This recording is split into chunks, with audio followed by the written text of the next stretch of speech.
ทีมงานใบปริญญาขี้ยาอย่างก้าวชีวิตวัยเรียนใครกำหนดชีวิตคุณให้เดินทางสายนั้นพ่อแม่ส่งเสียให้เรียนทำไมถึงไม่ภาคเพียรเดี๋ยวนี้เรียนกันไปไหนจำได้ไหมคำแม่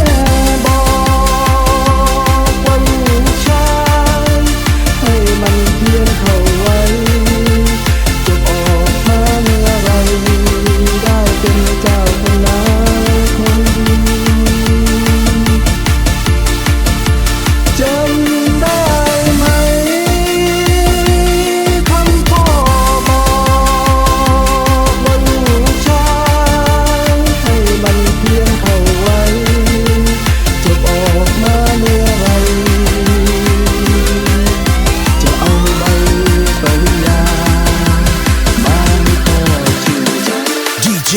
BKY Remix Are you ready?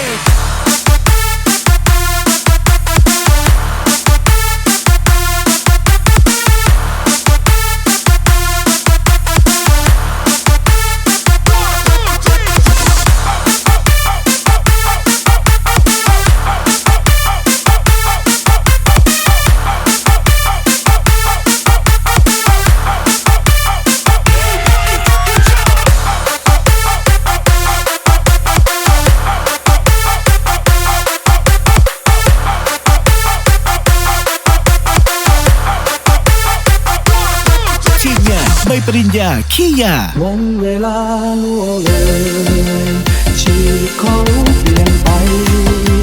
มีเพียงฝัน